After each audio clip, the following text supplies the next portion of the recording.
1895, Harlan Whitaker, the oil tycoon. The story of the slave kidnapping that shook America. The ledger was discovered entirely by chance on a sweltering July afternoon in 1895, when a sudden fire swept through the west wing of the Ravenswood Manor in Titusville, Pennsylvania. As servants scrambled to carry valuables from the burning building, one of them stumbled upon a secret compartment behind what appeared to be an ordinary bookshelf. Inside was a leather-bound ledger, its pages filled with meticulous handwriting, divided into 3 distinct columns: name, date, and location. But this was no business record or family genealogy. The first column listed over 350 names of men, women, and children who had vanished from the surrounding counties over the past 12 years. The second column recorded the date they were acquired. The third, and most chilling, column marked the date of their demise with a single word: disposed. The servant who found it later recounted that the ledger reeked of a rank chemical odor, one that reminded him of the oil rigs along the Oil Creek River. Local authorities quickly confiscated the evidence, and within days, the investigation was mysteriously closed. For 2 years, the truth about Harlan Whitaker would remain buried beneath layers of wealth, influence, and fear. Before we continue with the story of America's most disturbing family, remember to subscribe to our channel and let us know what state you're listening from in the comments. We love hearing from our community of mystery seekers across the country. What happened next would shake the most celebrated success story of the Gilded Age to its very foundations, revealing how one man's bottomless greed led to horrors that would make even the darkest chapters of American history pale in comparison. Titusville, Pennsylvania, in the 1870 seconds, was a city drunk on the promise of progress.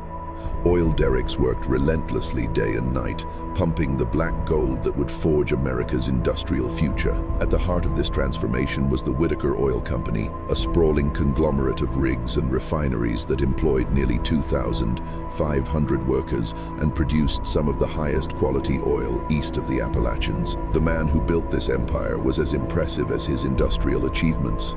Harlan Whitaker stood 6 feet 4 inches tall with piercing blue eyes and a shock of golden hair that only added to his aristocratic bearing. Born to a humble farming family in New York, he had forged himself from humble beginnings through sheer force of will to become one of the wealthiest men in the Northeast. By 1880, at the age of 42, he owned not only the oil company, but also thousands of acres of farmland, 2 smaller mills, and a railroad line connecting Titusville to Philadelphia. His personal fortune was estimated at over $1.5 million, a sum that placed him in the ranks of the era's industrial aristocracy. But it was not just Whitaker's wealth that had made him a legend throughout Pennsylvania and beyond. It was his peculiar approach to marriage and family that had tongues wagging from Titusville to Philadelphia. Unlike the secret polygamists in remote territories, Whitaker made no attempt to hide his unique domestic arrangements.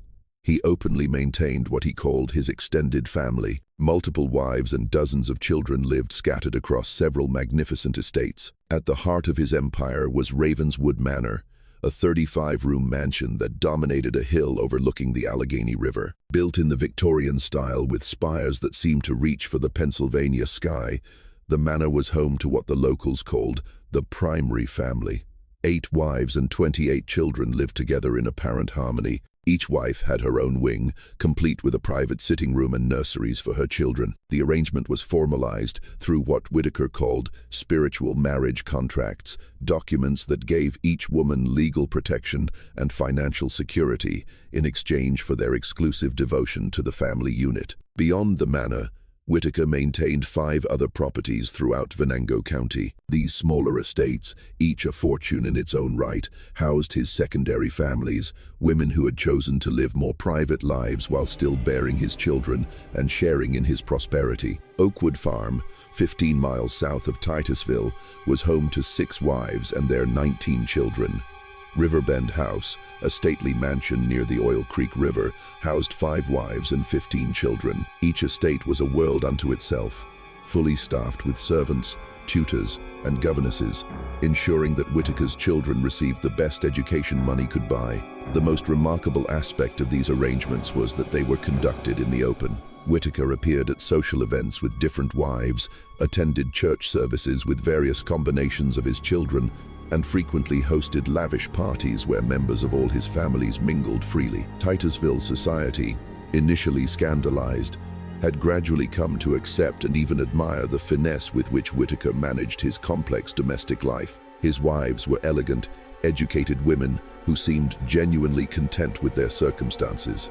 His children were polite, well-dressed, and excelled in their studies.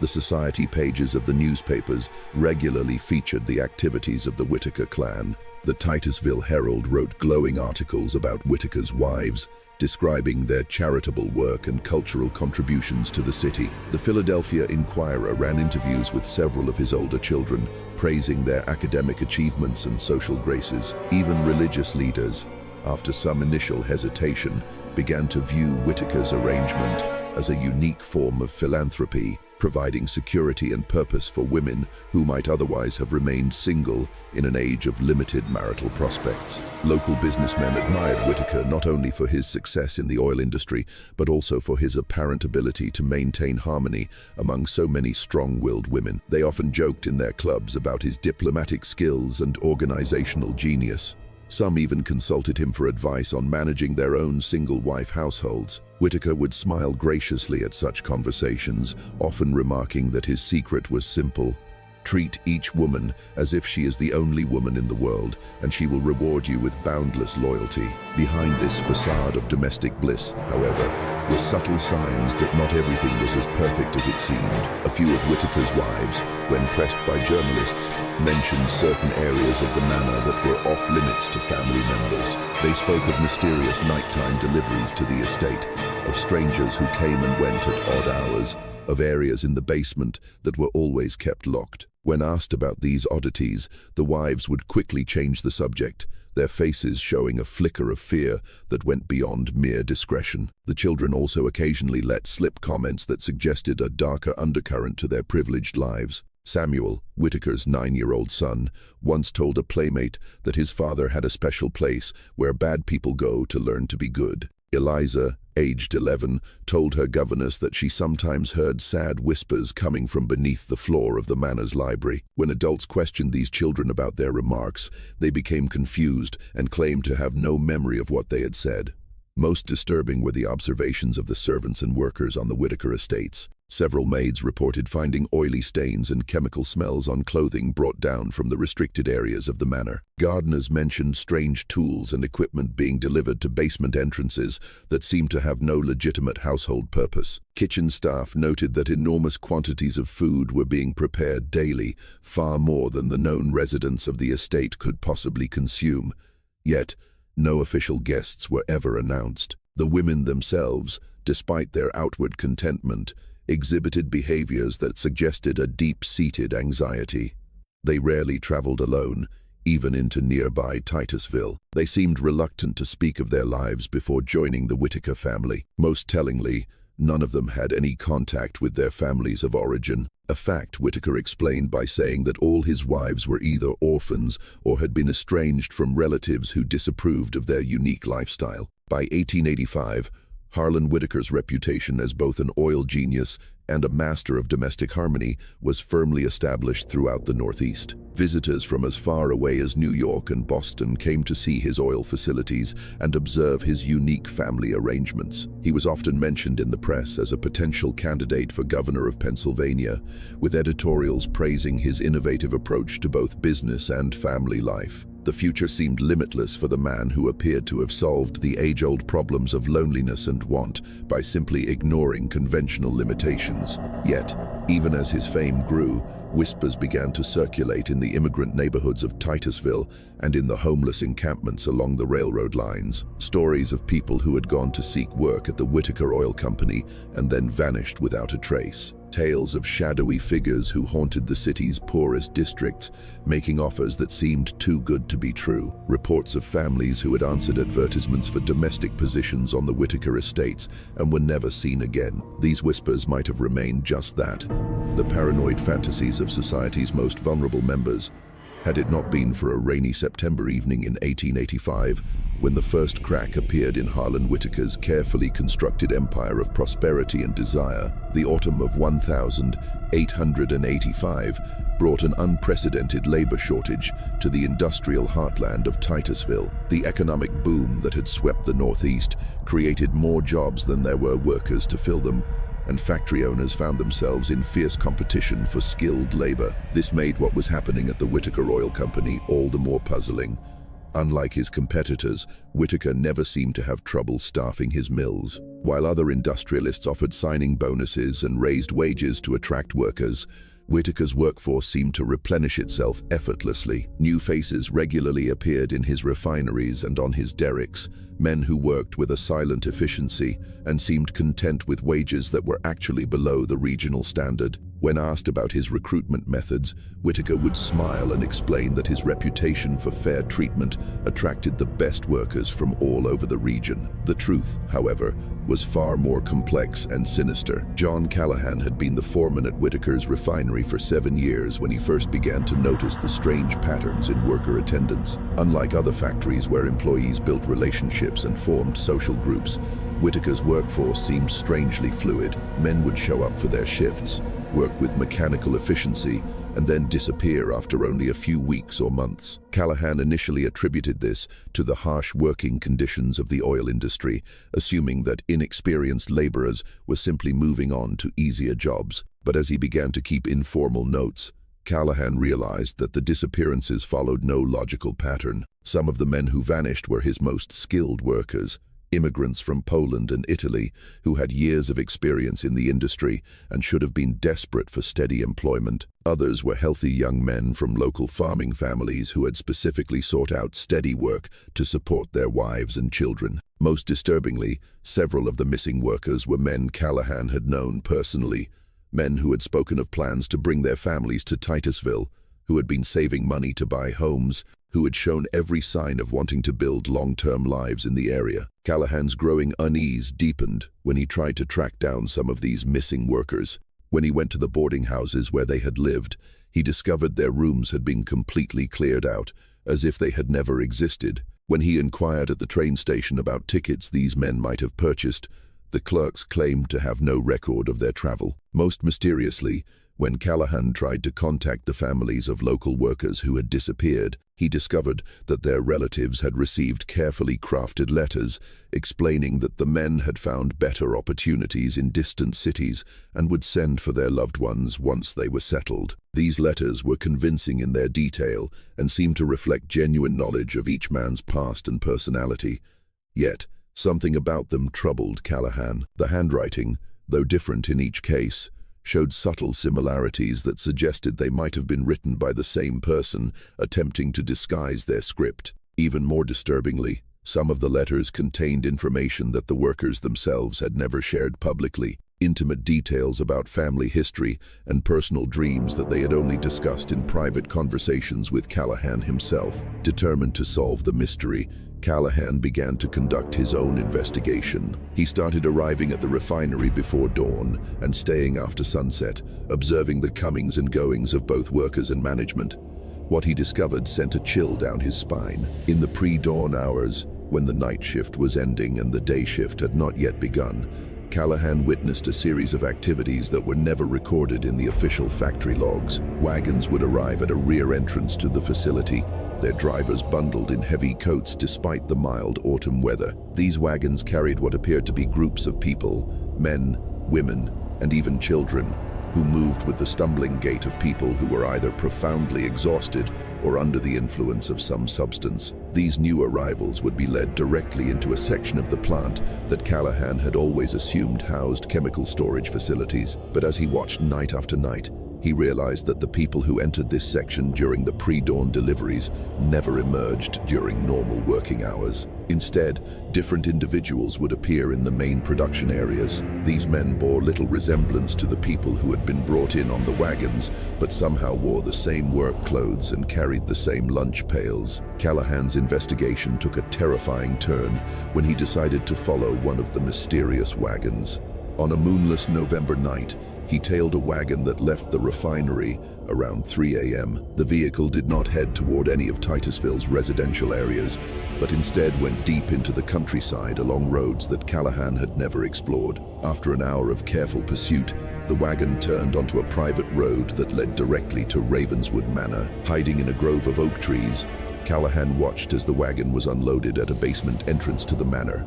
The cargo consisted of about a dozen individuals moving with the same strangely lethargic gait he had observed at the factory, but these were not the rough-hewn working men he had expected. Instead, he saw well-dressed women, elderly couples, and a few children.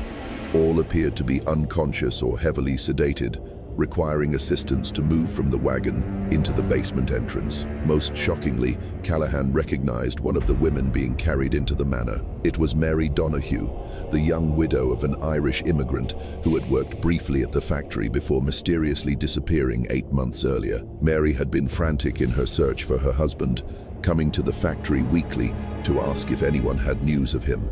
Now, she was being carried unconscious into the basement of Harlan Whitaker's family estate. Callahan realized with growing horror that he had stumbled upon something far more sinister than mere labor recruitment.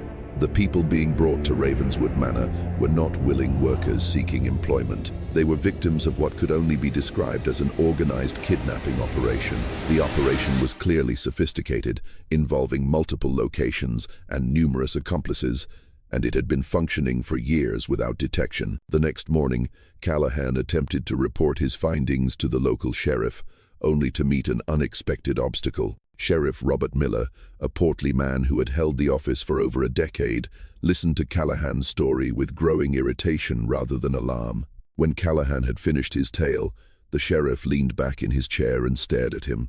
"John Callahan," the sheriff said slowly, "you're talking about one of the most respected men in Pennsylvania. Harlan Whitaker employs half this county and contributes more to our local charities than any other businessman. Do you really expect me to believe he's involved in kidnapping?" Callahan insisted on the truth of what he had witnessed, offering to lead the sheriff to the locations where he had observed the suspicious activities. But Miller refused to authorize any investigation, dismissing Callahan's allegations as the wild talk of a man who had been working too hard and drinking too much. When Callahan persisted, the sheriff threatened to arrest him for public intoxication and disturbing the peace. Frustrated but not deterred, Callahan next tried to bring his story to the attention of the local newspaper. The editor of the Titusville Herald, however, proved even less receptive than the sheriff. After listening politely to Callahan's story, the editor explained that his paper was heavily dependent on advertising revenue from Whitaker's various businesses. To print unsubstantiated allegations against such a crucial advertiser would be financial suicide for the paper. Callahan found himself trapped in a web of economic dependency that made exposing Whitaker's activities nearly impossible. Every institution in Titusville, from law enforcement and the press to local government and even the churches, relied on Whitaker's financial support. The oil tycoon had skillfully positioned himself as indispensable to the community's prosperity, creating a situation in which challenging him meant challenging the economic foundation of the entire region. But Callahan was not the only one who had begun to notice the disturbing patterns in Whitaker's operations. Sister Teresa Brennan, who ran the Catholic orphanage on the east side of Titusville, had been keeping her own informal records of missing persons. For the past 2 years, she had received numerous inquiries from families searching for relatives who had disappeared while seeking work or housing in the Titusville area. Sister Teresa's records revealed a pattern even more disturbing than the one Callahan had discovered. The missing persons included not just working-age men, but entire families who had responded to advertisements for domestic positions on Whitaker's various estates. These families had supposedly been hired for positions as gardeners, housekeepers, and tutors, but once they arrived to take up their new jobs, they seemed to vanish completely. The nun had attempted to visit several of the Whitaker estates to inquire about these missing families, only to be turned away by security guards, with the explanation that the families in question had moved on to other opportunities. When Sister Teresa persisted in her inquiries, she received a visit from Whitaker himself, who arrived at the orphanage with a generous donation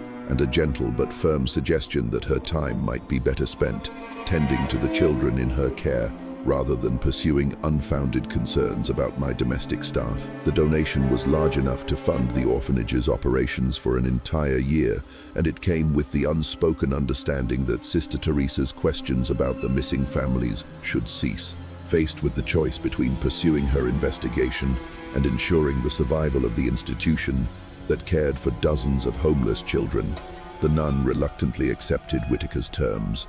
By the spring of 1887, a conspiracy of silence had settled over Titusville like a suffocating blanket. Those who had witnessed or suspected Whitaker's criminal activities found themselves isolated and powerless, trapped by their own economic vulnerability and the community's unwillingness to challenge its most important benefactor.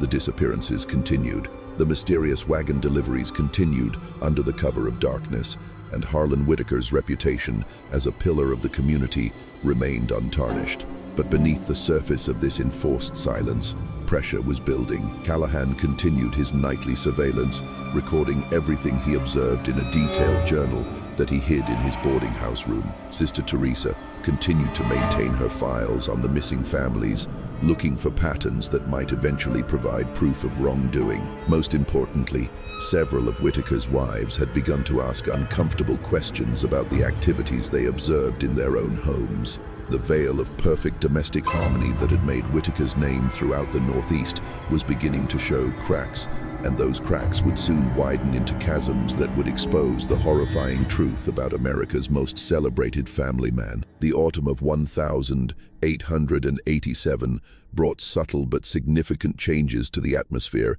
inside Ravenswood Manor. The wives who had once moved through the manor's hallways with the easy confidence of women secure in their privileged positions now seemed to walk more carefully, speaking in hushed tones and casting anxious glances toward the sections of the house that had always been off-limits to family members. Abigail Thornton was Whitaker's first wife, having married him in a simple ceremony in 1870 when he was still a struggling oil prospector with ambitions that far outstripped his means. Over the course of their 17-year marriage, she had watched him transform from a charming but impoverished suitor into one of the most powerful men in Pennsylvania. She had also watched him accumulate additional wives with the same methodical approach he applied to acquiring oil rigs and railroad stock. Abigail's position as the senior wife gave her certain privileges and responsibilities within the complex hierarchy of the Whitaker household. She managed the domestic staff, coordinated the children's education, and served as Whitaker's official hostess for social events. These responsibilities also gave her access to information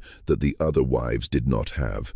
And by 1887, that information was causing her considerable distress. The household accounting books, which Abigail reviewed monthly, revealed expenditures that made no sense in the context of their known family activities. Vast quantities of food were being purchased weekly, enough to feed a population 3 times the size of their actual household. Medical supplies were being ordered in quantities that suggested someone was operating a small hospital within the manor. Most puzzlingly, significant payments were being made to individuals whose names Abigail did not recognize and whose services were never explained. When Abigail questioned Whitaker about these mysterious expenses, he would smile and explain that his business interests required him to maintain facilities for visiting associates and that some of his employees received medical care through a private clinic he had established. These explanations seemed plausible, but they did not account for the sheer scale of the expenditures Abigail was seeing, nor did they explain why these facilities were never mentioned in any of Whitaker's public statements about his charitable activities. Abigail's concerns deepened when she began to notice changes in the behavior of the domestic staff. Several long-serving servants had recently been replaced with new employees who seemed unusually nervous and secretive. These new servants worked different shifts from the regular staff, arriving before dawn and leaving after sunset, and they were assigned specifically to maintain the restricted areas of the manor that family members were forbidden to enter. Most disturbingly, Abigail began to hear sounds from the basement areas that she could neither identify nor explain. Late at night, when the manor was supposed to be quiet and all family members were asleep, she would hear what sounded like machinery operating deep within the building. Sometimes there were voices, not the familiar tones of family members or the regular servants, but of strangers speaking in languages she could not identify. Occasionally, she heard what sounded like crying or pleading, sounds so faint that she could not be sure they were real. Abigail tried to share her concerns with the other senior wives, only to discover that they too had noticed disturbing changes in their domestic routine. Clara Bennett, Whitaker's fourth wife, reported that her youngest children had been having nightmares about sad people who lived in the walls of the house. Lydia Hayes, his sixth wife, mentioned that her teenage daughter had claimed to see strange faces looking out of windows in sections of the manor that were supposed to be unoccupied. The wives began to meet secretly in Abigail's sitting room to discuss their observations and concerns. What they discovered in these clandestine conversations painted a picture of systematic deception that had been going on for years. Each wife had noticed different pieces of a larger puzzle: the mysterious deliveries, their husbands' unexplained absences, the strange chemical odors emanating from certain parts of the house, and the presence of people who seemed to live in the manor but were never introduced to the family. Their investigation took a terrifying turn when Clara Bennett discovered a secret passage behind a bookshelf in the manor's library. The passage led to a narrow staircase that descended far deeper into the building than any of the wives had ever realized was possible. Following the staircase required considerable courage, but Clara's determination to understand what was happening in her own home drove her to explore further. The staircase ended at a heavy wooden door secured with multiple locks, but Clara could hear sounds coming from behind the door that confirmed her worst fears. There were definitely people on the other side, many of them, including children, and they were clearly in distress. The sounds included crying, coughing, and what seemed to be weak calls for help. Most chillingly, Clara could hear the sound of machinery that seemed to be in constant operation, accompanied by a rhythmic thudding that suggested some kind of manufacturing process was taking place in the basement areas. When Clara reported her findings to the other wives, they were faced with an impossible dilemma. They had discovered evidence that their husband was holding people captive directly beneath their own home, but they had no way to prove their suspicions without confronting Whitaker directly. Such a confrontation would not only end their privileged lives, but it might also place them and their children in grave danger if Whitaker was indeed capable of the criminal activities they suspected. Their decision was made for them when Henry, Abigail's 6-year-old youngest son, vanished for several hours one afternoon in October of 1888. The boy had been playing in the west wing of the manor when he suddenly disappeared, prompting a frantic search by family and servants. He was eventually found asleep in his own bed, with no memory of where he had been or how he had gotten there. But Henry's disappearance was accompanied by disturbing details that suggested he had been deliberately taken and returned. His clothes, which had been clean when he disappeared, were now filthy and smelled of the same strong chemical odor the wives had noticed in certain parts of the manor. Even more frightening, Henry had developed a severe cough and complained of a sore throat, symptoms that suggested he had been exposed to toxic fumes. When Abigail questioned her son about his missing hours, Henry became agitated and began talking about the people who worked downstairs and the sad place where no one can leave. He described seeing lots and lots of people in one big room and hearing loud banging noises that never stop. Most alarmingly, Henry claimed that someone had told him he was going to learn about the family business, but that he had been returned to his room because he was too little to understand. Abigail realized that her son had somehow gained access to the secret areas of the manor and had witnessed whatever operations Whitaker was conducting in the basements. The fact that Henry had been drugged or otherwise made to forget his experience suggested that Whitaker was willing to use chemical agents, even on his own children, to protect his secrets. The wives' growing knowledge of their husbands' criminal activities placed them in an increasingly precarious position. They could not go to the authorities because Whitaker's influence in Titusville made any official investigation unlikely. They could not simply leave because Whitaker controlled all their financial resources and had legal custody of their children. Most terrifyingly, they now understood that they were living directly above what appeared to be a prison where dozens of people were being held against their will. Their situation became even more dangerous When Whitaker began to show signs of suspecting that his wives were investigating his activities, he started asking pointed questions about their daily routines, checking on their whereabouts more frequently, and assigning specific servants to monitor their activities. The atmosphere in the manor grew increasingly tense as the wives tried to maintain the facade of domestic bliss while knowing that their own husband was a criminal of the worst imaginable kind. The breaking point came in December of 1888, when Clara Bennett discovered something that confirmed their worst fears about Whitaker's activities and revealed the true scale of his horrifying operations. Hidden behind a loose floorboard in her bedroom, she found a collection of personal items that had clearly been taken from numerous different people: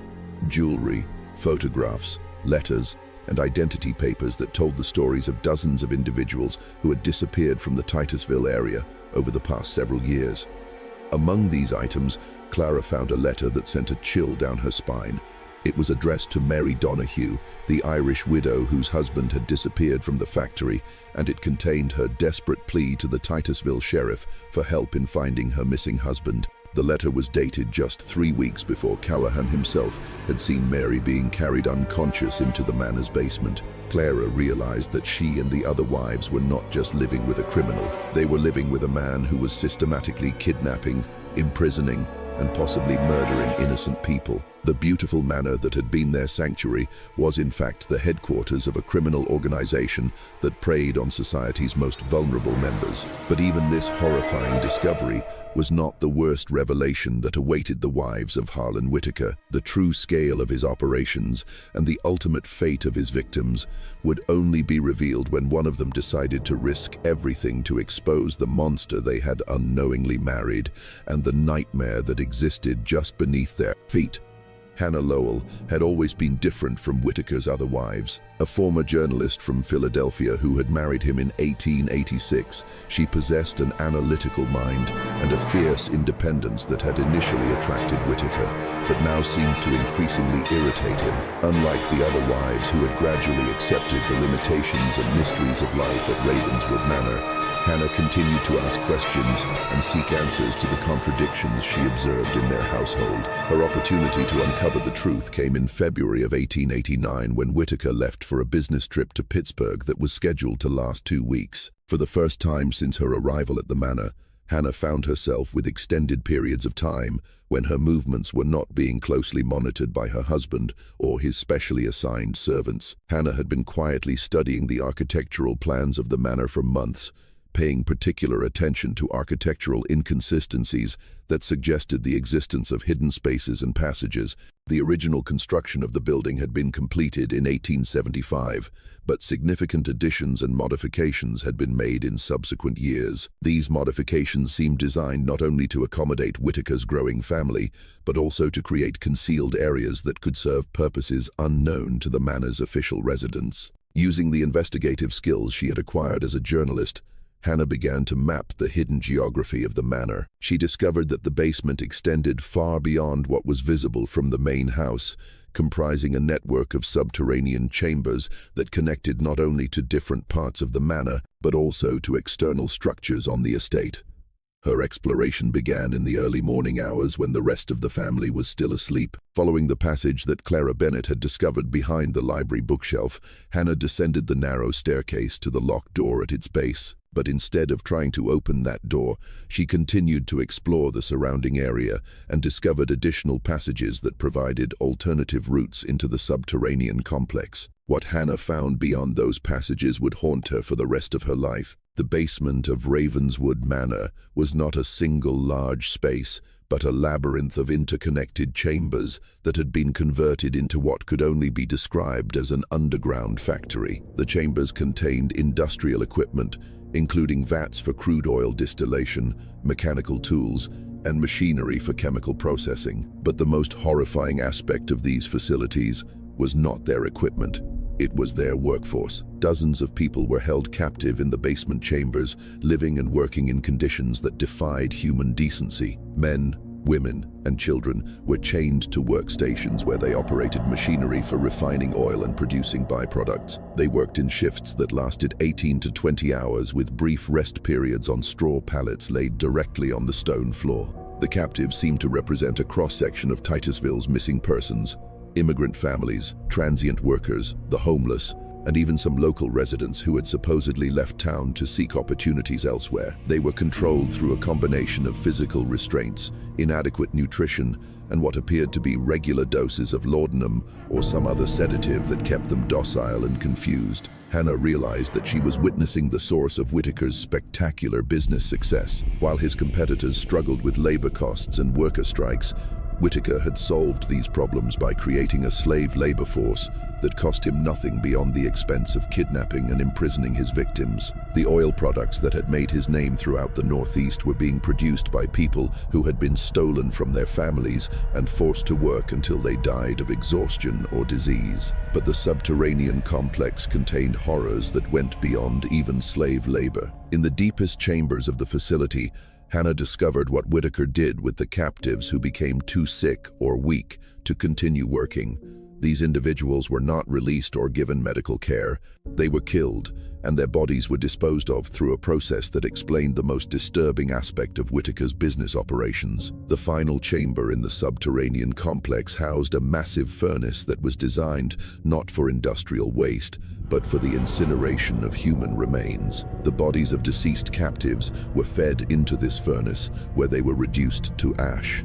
These ashes were then processed and mixed with the crude oil during the refining process. This meant that the oil products sold by the Whitaker Oil Company literally contained the remains of his victims. Hannah's discovery explained the superior quality of Whitaker's oil products, which had puzzled his competitors who could not understand how he achieved such purity with seemingly standard methods. The addition of human ash to his process had created a final product that appeared cleaner, giving Whitaker a significant competitive advantage in the market. The realization that she had been living above this crematorium for 3 years, sleeping peacefully while dozens of people suffered and died beneath her feet, so horrified Hannah that she initially wondered if she had lost her mind. The man she had married, who had courted her with fine words and lavish gifts, who played gently with his children and spoke eloquently of building a better future for America, was a monster whose crimes were beyond anything she had ever imagined. But Hannah's horror was matched by her determination to expose Whitaker's operations and rescue his victims. She spent the remaining days of his absence documenting everything she had discovered, creating detailed maps of the subterranean complex and compiling a list of the captives she had observed. She also began to formulate a plan to alert the authorities outside of Titusville. Realizing that Whitaker's local influence made it impossible to seek help from the town's law enforcement or government officials, her plan was complicated by the realization that she could not act alone. The subterranean complex was too well guarded and too well protected for one person to liberate the captives. Furthermore, any rescue attempt would need to be coordinated with outside assistance to ensure that the victims could be safely removed from the Whitaker estate and protected from his inevitable retaliation. Hannah's investigation also revealed the full extent of Whitaker's criminal organization. The kidnapping operations that supplied victims for his underground factory were coordinated through a network of accomplices that included corrupt law enforcement officers, unscrupulous business partners, and criminals who specialized in human trafficking. The operation extended beyond Pennsylvania, including procurement networks in New York, Ohio, and Maryland, making it a multi-state criminal enterprise of unprecedented scale. Most chillingly, Hannah discovered evidence that Whitaker's activities were not simply the result of greed or business ambition. Hidden among his personal papers, she found journals that revealed his philosophical justification for his crimes. Whitaker saw himself as a pioneer of industrial efficiency, a man who had discovered how to eliminate the wasteful aspects of human labor by reducing workers to their most essential function, the production of goods. His writings revealed a man who had gradually lost all sense of human empathy and morality, one who viewed other people as nothing more than components in an industrial process. He wrote at length of his plans to expand his operations, establishing similar facilities in other cities, and eventually creating a nationwide network of hidden factories powered by slave laborers. Hannah realized that Whitaker's crimes were not just individual acts of murder and kidnapping, but a systematic attempt to reduce human beings to the level of industrial machinery. His success in Titusville was only the first step in a plan that could have destroyed thousands of lives across the country. When Whitaker returned from his business trip, Hannah was waiting for him with a decision that would determine not only her own fate, but the fate of all those trapped in the nightmare he had created just beneath their feet. The final confrontation between wife and husband would bring his entire horrifying empire to light and set in motion the events that would shatter the foundations of Titusville's most powerful family. Just when we thought we had seen it all, the horror in Ravenswood Manor escalates. If this story is sending shivers down your spine, share this video with a friend who loves dark mysteries, hit the like button to support our content, and don't forget to subscribe so you never miss stories like this. Together, let's find out what happens when Hannah finally confronts the monster she married. Whitaker returned from Pittsburgh on a cold February evening in 1889. The wheels of his carriage crunching through the snow that had fallen during his absence. Hannah watched from her bedroom window as he stepped from the carriage, his golden hair glinting in the lamplight, his bearing as confident and aristocratic as ever. To any observer, he appeared to be exactly what he had always seemed, a successful businessman returning home to his loving family after a successful trip. Only Hannah knew that she was watching a predator returning to his lair. She had spent the time of his absence not only documenting his crimes, but also grappling with the terrible knowledge of what kind of man she had shared a bed with for 3 years. The charming conversations they had had, the intimate moments they had shared, the future they had planned together, had all been a lie, a performance by a man capable of unspeakable cruelty toward his fellow human beings. Hannah had decided that she could not continue to live this lie. The moral weight of her knowledge, combined with the ongoing suffering of the captives beneath her feet, made it impossible for her to maintain the facade of domestic bliss. She would confront Whitaker with her findings and demand that he release his victims immediately. If he refused, she was prepared to take whatever actions were necessary to expose his crimes, regardless of the personal consequences. The confrontation took place in Whitaker's private study, a lavishly appointed room lined with books of law and business documents that had always been a symbol of his success and prestige. Hannah waited until the rest of the family had gone to bed, then knocked softly on the study door. When Whitaker bade her enter, she found him sitting behind his mahogany desk, reviewing correspondence from his Pittsburgh meetings. "Harlan," she began, her voice steady despite the terror she felt. "We need to discuss what you have been doing in the basement of this house." Whitaker looked up from his papers with an expression of mild curiosity, as if Hannah had inquired about the weather or the dinner menu. "I'm afraid I don't understand, my dear. The basement contains storage facilities for the household, nothing that should concern you." Hannah had anticipated his denial and had come prepared with specific details that would make further deception impossible. "I have seen the captives, Harlan. I have seen the factory equipment and the furnace where you burn their bodies.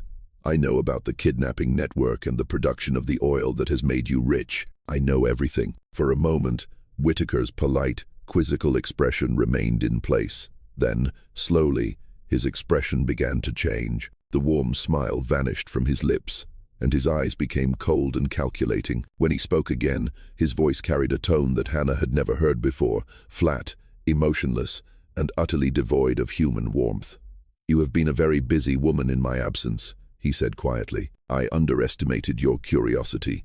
That is a mistake I will not make again." Hannah felt a shiver of terror run down her spine as she realized that the man sitting opposite her was no longer bothering to maintain his human facade. The mask had finally slipped, revealing something far more dangerous than she had imagined, but she forced herself to continue the confrontation she knew might be her only chance to save the captives and expose Whitaker's crimes. "Those people downstairs have families who are looking for them," she said. "They have children who don't understand why their parents never came home. You must let them go, Harlan. You must end this nightmare." Whitaker leaned back in his chair and regarded her with the same detached interest he might have shown for a particularly challenging business problem. "I'm afraid that's impossible, Hannah. Those people serve a vital function in my operation.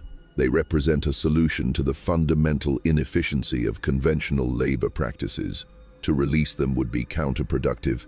The mechanical way he spoke of human beings as problems of efficiency revealed the depth of his moral depravity. Hannah realized she was not reasoning with a man who had temporarily lost his way, but with someone who had completely abandoned the basic principles of human decency. "They are human beings, Harlan," she said desperately. "They are not machines or raw materials. They have souls. They have hopes and dreams and people who love them. How can you treat them as if they are nothing more than tools for your factory?" Whitaker's reply chilled her to the bone. Hopes and dreams are luxuries that interfere with productivity. Love is a weakness that prevents people from accepting their proper role in an industrial society. I have simply eliminated these inefficiencies from my workforce. The results speak for themselves. My oil is superior to anything produced by conventional methods. Hannah understood that reason would not sway a man who had so completely abandoned his own humanity. She changed her approach, appealing to his self-interest rather than his conscience. "The authorities will eventually discover what you are doing. Someone will notice the missing people. Someone will investigate the unusual success of your business. When that happens, you will lose everything: your fortune, your reputation, your freedom. Is it really worth the risk?" Whitaker smiled at her question, but there was no warmth in the expression. "The authorities in Titusville are well paid for their discretion. The business community benefits too much from my success to ask uncomfortable questions, and the victims I choose are selected specifically because they will not be missed. Immigrants with no connections, the homeless, families with no local ties. I have been operating for over 7 years without detection. I see no reason for that to change." The casual way he discussed the selection of his victims revealed the systematic nature of his crimes. This was not a man who had stumbled into criminality, but one who had carefully planned and executed a multi-year campaign of kidnapping and murder. Hannah realized that negotiation and persuasion would accomplish nothing with such a man. "I will not be a party to this," she declared. "I am leaving this house tonight, and I will contact federal authorities who are beyond your influence. I will make sure that everyone knows what you have done." Whitaker's expression did not change, but something in his posture made Hannah suddenly aware of how isolated and vulnerable she was. They were alone in the study. The rest of the family was asleep, and she was facing a man who had demonstrated his willingness to imprison and murder innocent people. "I'm afraid that will not be possible," Whitaker said softly. "You have seen too much. Know too much. I cannot allow you to leave this house with the knowledge you now possess." Hannah felt panic rise in her chest as she realized that her confrontation with Whitaker had been a terrible mistake. She had assumed that her status as his wife would offer some measure of protection, that even a man capable of such crimes would hesitate to harm the woman he had claimed to love. But she now understood that Whitaker was incapable of genuine love or attachment, that she was no safer than any of his other victims. "The other wives know what I have discovered," she said quickly, hoping to deter him with the threat of additional witnesses. "Abigail, Clara, and Lydia all know about the captives. If anything happens to me, they will go to the authorities." Whitaker considered this information with the same machine-like detachment he had shown throughout their conversation. "That is unfortunate," he said finally. "I had hoped to avoid complications with the rest of my family, but if they have become security risks, then adjustments will need to be made." The implication of his words struck Hannah like a physical blow. He was not only planning to silence her, but he was prepared to murder his other wives and possibly his own children to protect his criminal operations. The man she had married was not just a criminal. He was a monster who would destroy anyone who threatened his carefully constructed empire of suffering and death. Hannah realized that her only chance of survival lay in immediate escape. She had to reach the outside world and alert authorities beyond Whitaker's reach before he could implement whatever plan he was now developing to silence her and the other wives. But as she turned toward the study door, she discovered that her options for escape had already been eliminated. Standing in the doorway were two men she had never seen before. Both were dressed in the rough clothing of oil rig workers, but they had the watchful bearing of professional guards. Their presence confirmed that Whitaker had anticipated this confrontation and had made preparations for the possibility that his wife might become a threat to his operation. "Hannah," Whitaker said calmly, "I would like you to meet two of my most trusted associates. They are going to help you relocate to a section of the house where you will be more comfortable and where we can continue our discussion without interruption." She understood that relocate meant imprisonment, and that any further discussion was likely to involve torture designed to extract information about what she had told the other wives. The realization that she was about to become another victim of the monster she had married so overwhelmed her with despair that for a moment she considered surrendering to her fate. But then she thought of the dozens of captives suffering in the basement chambers, of the families still searching for their missing loved ones, of the other victims who would be kidnapped and murdered if Whitaker's operations were allowed to continue. Her own personal fate mattered less than stopping the systematic destruction of innocent lives that was taking place under the respectable facade of Ravenswood Manor. With a sudden burst of desperate courage, Hannah lunged for the study window, hoping to break the glass and alert the outside world to what was happening inside the manor. But the guards moved faster than she did, grabbing her arms and restraining her from escape. As they dragged her from the study, she managed one last act of defiance that would ultimately prove more significant than either she or Whitaker realized at the time. Hidden in the folds of her dress was the detailed map she had drawn of the subterranean complex, along with the list of captives she had observed and the evidence she had gathered on Whitaker's criminal organization. As the guards pulled her toward the door, she managed to drop these documents behind Whitaker's desk, where they fell into a gap between the desk and the wall. Neither Whitaker nor his guards noticed her action, and the documents would remain hidden there for months, waiting to be discovered by someone who could use them to expose the truth about America's most celebrated family man and his empire of suffering. As Hannah was dragged from the study toward her own imprisonment in the same basement chambers she had discovered, she could hear Whitaker already making plans to deal with his other wives. The nightmare that had begun with the kidnapping of strangers was about to expand to include his own family, and the respectable facade of Ravenswood Manor was about to crumble under the weight of crimes that defied human comprehension. The transformation of Ravenswood Manor from a symbol of domestic harmony into a fortress of terror began immediately after Hannah's confrontation with her husband. Within hours of her disappearance into the basement chambers, Whitaker had implemented security measures that turned his estate into a prison for his remaining wives and children. The other wives awoke the next morning to find armed guards posted throughout the manor. These men claimed to be providing enhanced security due to recent threats against the family. These guards, drawn from the same criminal network that supplied Whitaker's kidnapping victims, made it clear that no family member was permitted to leave the estate without Whitaker's explicit permission. Abigail Thornton, as the senior wife, attempted to inquire about Hannah's whereabouts, only to be told that Hannah had taken ill during the night and was receiving medical treatment at a private facility. When Abigail pressed for more details, she was informed politely but firmly that further questions about Hannah's condition would not be welcomed. The wives quickly realized that they had become prisoners in their own home. Their movements within the manor were restricted to specific areas, their mail was monitored, and their interactions with the servants were closely supervised. Most ominously, their children were separated from them under the guise of providing specialized tutoring, but were in fact being held as hostages to ensure their mother's cooperation. Whitaker himself seemed to have undergone a complete transformation. The charming, attentive husband they had known was replaced by a cold, calculating man who regarded them with the same machine-like detachment he had shown for his kidnapped victims. In the few, rare instances when he spoke to them, he made it clear that their safety depended entirely on their willingness to maintain absolute silence about anything they might have observed or suspected concerning his business activities. The atmosphere of fear that now pervaded the manor was made even more intense by the sounds that echoed up from the basements.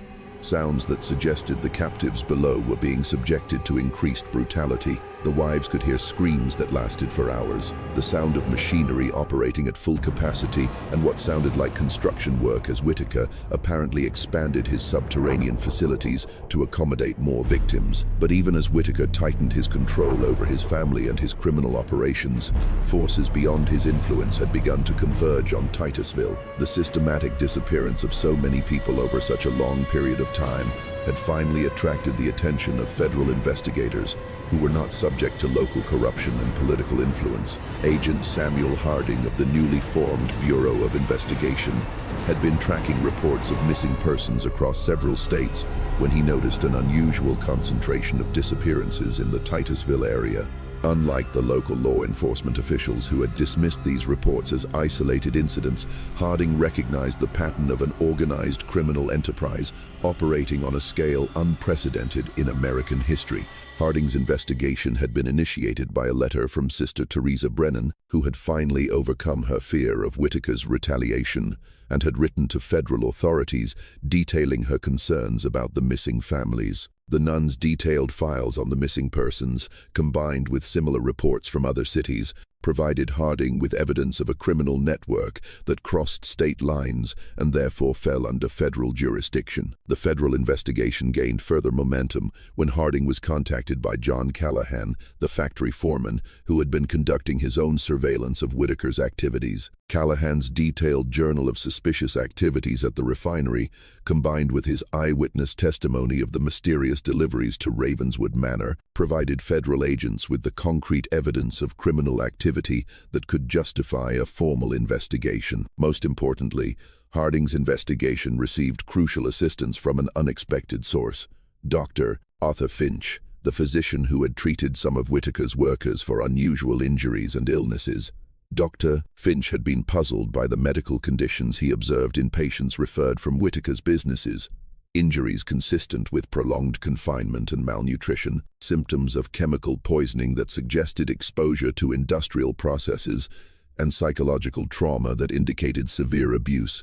When Dr. Finch learned of the federal investigation, he provided Harding with medical records that documented the systematic abuse of workers at Whitaker's facilities. These records, combined with the other evidence gathered by federal agents, established sufficient grounds for a full-scale investigation of Whitaker's business operations and personal properties. The federal raid on Ravenswood Manor took place on the 28th of February, 1889, just 3 weeks after Hannah's confrontation with her husband. Federal agents, accompanied by military personnel from a nearby unit, surrounded the estate before dawn and secured all entrances to prevent the destruction of evidence or the escape of suspects. Whitaker himself was arrested in his study, where agents found him calmly destroying business documents that detailed his criminal operations. His attempt to eliminate evidence was only partially successful, as federal agents had been prepared for such tactics and had moved quickly to secure the most critical areas of the estate. The discovery of the subterranean complex beneath Ravenswood Manor shocked even the most seasoned federal agents, who had witnessed the worst of America's criminal underworld. The scale of the operation, the number of victims, the sophistication of the facilities, the systematic nature of the abuse were beyond anything in their previous experience. When they found the furnace used to dispose of human remains, several agents became physically ill at the realization of what they were witnessing. The rescue of the surviving captives became a massive humanitarian operation that required medical personnel, social workers, and interpreters who could communicate with victims from dozens of different ethnic and linguistic backgrounds. Many of the captives were so psychologically traumatized that they could not immediately comprehend that they were being rescued. Others were so physically debilitated by malnutrition and abuse that they required immediate hospitalization. Among the captives rescued from the basement chambers was Hannah Lowell, who had survived her 3-week imprisonment by maintaining her sanity with the hope that someone would eventually discover the truth about Whitaker's operations. Her testimony, combined with the documents she had hidden behind Whitaker's desk, provided federal investigators with detailed evidence of the scale and methods of his criminal enterprise. The investigation into Whitaker's activities revealed the full extent of his crimes against humanity. Over the course of 7 years, he had been responsible for the kidnapping and imprisonment of more than 350 people.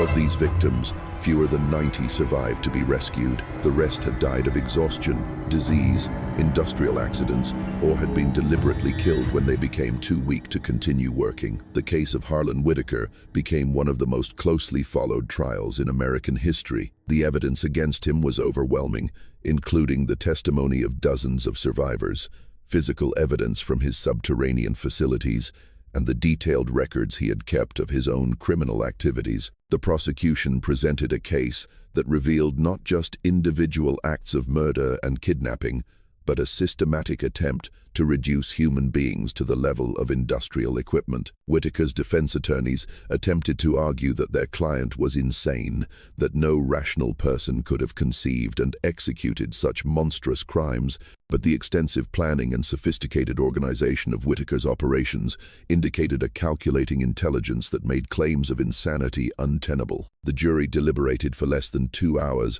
before returning a verdict of guilty on all counts. Harlan Whitaker was executed by hanging on the 12th of October 1890 in the courtyard of the Pennsylvania State Prison. He showed no remorse for his crimes and offered no statement beyond a brief comment that his methods would one day be recognized as pioneering contributions to industrial efficiency. Even in death, he remained convinced that his reduction of human beings to their productive components represented progress rather than an abomination against human decency. The surviving wives and children of Harlan Whitaker faced their own challenges in the aftermath of his execution. Though they were cleared of any involvement in his crimes, they had to bear the burden of having lived unknowingly above one of the worst criminal enterprises in American history. Several of the wives, including Abigail Thornton, changed their names and moved to distant states where they could begin new lives free from the shadow of their husband's infamy. Hannah Lowell, whose courage in confronting Whitaker had been instrumental in exposing his crimes,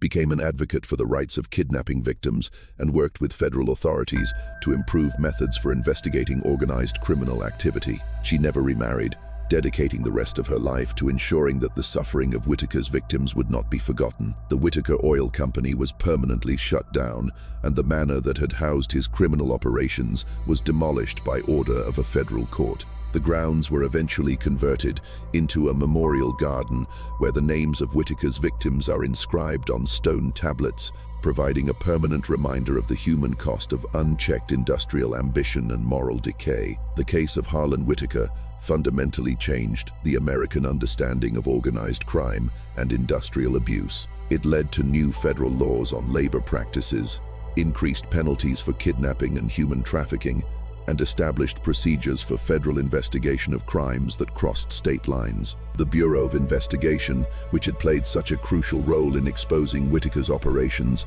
was expanded and given additional resources to combat similar criminal enterprises. Perhaps most importantly, the Whitaker case served as a cautionary tale about the dangers of allowing economic success and social prestige to shield criminal activity from scrutiny. The fact that such monstrous crimes could be committed by a man celebrated as a pillar of the community demonstrated the need for constant vigilance against those who would exploit society's most vulnerable members. The legacy of Harlan Whitaker's crimes continues to echo through American history as a reminder that true evil often hides behind a facade of respectability and success. His story stands as a testament to the courage of individuals like Hannah Lowell, John Callahan, and Sister Teresa Brennan, who risked everything to expose the truth and save innocent lives. This mystery shows us that even in America's gilded age of prosperity and progress, the darkness of human cruelty can thrive in the shadows of respectability. The oil tycoon who seemed to have it all,